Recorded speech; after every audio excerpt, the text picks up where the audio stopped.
అదే RTV app వార్తల్ని క్షణాల్లో చదివే అవకాశం ఉంటుంది. ఒక న్యూస్ పేపర్, ఒక టెలివిజన్ ఛానల్ మీ చేతుల్లో ఎప్పుడు ఉంటాయి.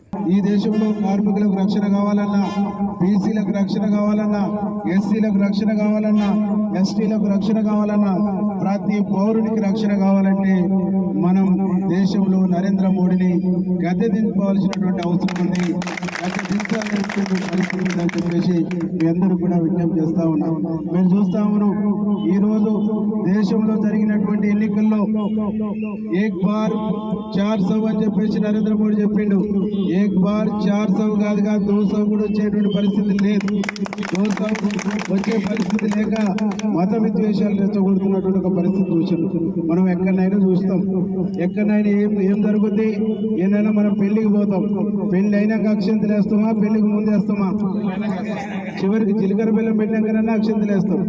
కానీ అయోధ్యలో రాముని గుడిని, బాలరాముని ప్రతిష్ఠ జరగకముందే మనకు తలంబరాలు పంచి మనల్ని మసిముసి మారేడికాయ చేసి మనల్ని మోసం చేసేటువంటి ప్రయత్నం చేసాడు. అంటే కళ్యాణం ఎట్లా జరుగుతుందో తెలిసిన మనల్ని మాయ చేసిండు, మాయల గారెడిలో మనల్ని పడేసిండంటే ఈ దేశాన్ని ఎంత మాయ చేసిండో నరేంద్ర మోడీ, ఎంత మాయగాడు, ఎంత మాయల పక్కిరో ఒకసారి మీరు ఆలోచించండి. ఇట్లాంటి మాయగాని చేతిలోకి మూడోసారి ఈ దేశం పోతే, మూడోసారి ఈ దేశాన్ని అప్పచెప్తే ఈ దేశాన్ని మొత్తం తెగనమ్ముతాడు, ఈ దేశాన్ని మొత్తం అమ్మేస్తాడు. ఈ దేశంలో మనుషులకు జీవించే హక్కు ఉండదు, మాట్లాడే హక్కు ఉండదు, ఇట్లా మీటింగ్ పెట్టుకునే హక్కు ఉండదు, మనం నచ్చినటువంటి మతాన్ని స్వీకరించేటువంటి హక్కు కూడా ఉండదు. కాబట్టి ప్రజల హక్కులు పరిరక్షించబడాలంటే ఈ దేశానికి శ్రీరామ రక్ష రాహుల్ గాంధీ ప్రధానమంత్రి కావటం అనేటువంటి విషయాన్ని గమనించాలని చెప్పేసి మీరందరూ కూడా విజ్ఞప్తి చేస్తున్నారు. మీరందరూ కూడా ఇక్కడ ఉండేటువంటి కార్మికులందరూ కూడా నేను చేసే విజ్ఞప్తి ఒకటే, మీరు ఆటోలో ప్రయాణం పోయినా, మీరు రిక్షాలో ప్రయాణం పోయినా ఒకటే చెప్పండి, ఈ దేశానికి 10 సంవత్సరాలుగా నరేంద్ర మోడీ చేసిన ఒక్క పని ఉంటే చెప్పండి అని ఒక ప్రశ్న వేయండి. నోట్ల రద్దు అన్నాడు, బ్లాక్ మనీ తీసుకొస్తున్నాడు, జన్ ధన్ ఖాతాలు ఓపెన్ చేయండి, ధన్ మీకు 15 లక్షల రూపాయలు మీ ఖాతాలలో పడతాయని చెప్పేసి చెప్పిండు. ప్రతి అకౌంట్లో 15 లక్షలు వేస్తున్నాడు. వచ్చినా మనకు రాలే. జన్ ధన్ ఖాతాలు అయితే ఓపెన్ చేసుకున్నాం కదా, కానీ ఇప్పటికీ ఖాళీ ఖాతాలుగానే ఉన్నాయి. కాబట్టి నరేంద్ర మోడీ చెప్పే మాటలకు, వాస్తవాలకు ఆమెడ దూరం ఉంది. రేపు రాహుల్ గాంధీ ప్రధానమంత్రి అయితే 400 రూపాయల కూలీ గ్యారెంటీ ఇచ్చేస్తాం, చట్టబద్ధం చేస్తామని చెప్పేసి చెప్పిండు. రాహుల్ గాంధీ ప్రధానమంత్రి అయితే రేపు దేశంలో ఉండే పేదవాళ్లకు నేను భరోసా ఉంటా, ఇల్లు లేని ప్రతి పేదవాళ్ళకి ఇల్లు కట్టిస్తా అని చెప్పేసి రాహుల్ గాంధీ గారు చెప్పారు.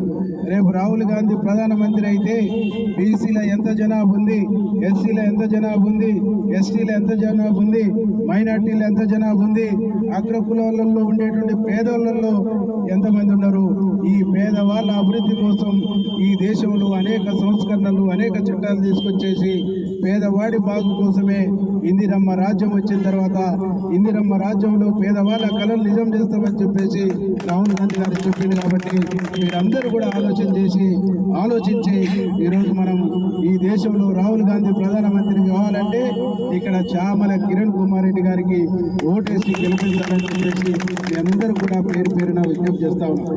ఈ రోజు మనం వేసే ఓటు ఒక కులానికో, ఒక మతానికో, ఒక వర్గానికి అనేటువంటిది మనం ఆలోచించొద్దు, భావించొద్దు. మనం వేసే ఓటు మన తలరాతను మార్చాలి. మనం వేసే ఓటు ఈ దేశ భవిష్యత్తుకు పునాది కావాలి. ఈ దేశ భవిష్యత్తును నిర్ణయించేటువంటి ఓట్లు ఈ ఓట్లు, ఈ ఆజమాయిషు ఓట్లు కాదు, ఈ అల్లాటప్ప ఓట్లు కాదు. ఒక్క ఓటు అటేస్తేంది ఇటేస్తేంది అనేటువంటి భావన చేయొద్దు. ప్రతి ఓటు కూడా విలువైంది, ప్రతి ఓటు కూడా విలువైంది, ప్రతి సీటు కూడా విలువైంది. కాబట్టి మీ అందరూ కూడా నేను విజ్ఞప్తి చేస్తున్నా, నల్లగొండ గడ్డలో అయితే ఆనాడు కమ్యూనిస్టులు లేకుంటే కాంగ్రెస్ ఇంకొకరికి చోటు లేదు.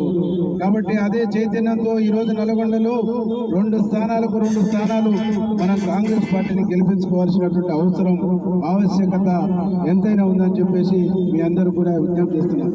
మన నాయకులు కోమటిరెడ్డి వెంకరెడ్డి అన్న, అట్లాగే రాజగోపాల్ రెడ్డి అన్న ఒకటే చెప్తా ఉండు, ఈ నియోజకవర్గానికి దాదాపుగా బ్రాహ్మణ వెల్లాంల ద్వారా మనకు 61,000 ఎకరాలకు నీళ్లు రావాలి. పిల్లాయిపల్లి ధర్మారెడ్డి ద్వారా 50,000 పై చిరుకు ఎకరాలకు నీళ్లు రావాలి. ఐటి బాంబుల లిఫ్ట్ ద్వారా 14,000 ఎకరాలకు నీళ్లు రావాలి. నియరెస్ట్ 1,80,000 ఎకరాలకు నీళ్లు ఈ నియోజకవర్గానికి తెచ్చుకోవాల్సినటువంటి అవసరం ఉంది. ఆ నీళ్లు తెచ్చుకోవాలంటే, ఆ నీళ్లు మనకు కావాలంటే నాకు తోడుగా ఇక్కడ ఒక ఎంపీ ఉండవలసినటువంటి అవసరం ఉంది. ఇక్కడ ఎంపీ గెలవాల్సినటువంటి అవసరం ఉంది. కాబట్టి మనమందరం కూడా ఎంపీని గెలిపించుకుందాం. ఎంపీని గెలిపించి మన నాయకులైనటువంటి కోమటిరెడ్డి వెంకరెడ్డి అన్న, రాజగోపాల్ రెడ్డి అన్న, రేవంత్ అన్నకు మనం బహుమానం ఇద్దాం. మీరందరూ కూడా ఎవరు చెప్పినా చెప్పకుండా, ఎవరు మీ దగ్గరకు వచ్చినా రాకున్నా మీరే ఒక ప్రచారకర్తలై రేపు పార్లమెంటులో అత్యధిక ఓట్ల మెజార్టీతో చామల కిరణ్ కుమార్ రెడ్డిని గెలిపేయడానికి మీరంతా సిద్ధం కావాలని చెప్పేసి మీ అందరికీ కూడా తెలియజేస్తూ, అందరు సిద్ధమేనా? జై కాంగ్రెస్. నమస్తే అండి. ఇది వ్యాపారం గురించి కాదు, ఓటు గురించి. ఎన్నికల్లో ఓటు వేయడం మన హక్కు మాత్రమే కాదు, కర్తవ్యం. ఎంతో మంది మహా నేతలు శ్రమించి ప్రాణత్యాగం చేసి ఈ అవకాశాన్ని మనకిప్పించారు. అందరూ ఓటు వేద్దాం. ఎందుకంటే ఓటు హక్కు ఊరికే రాదు. నా ఓటు ఎవరికో తెలుసా? అది సీక్రెట్ అండి.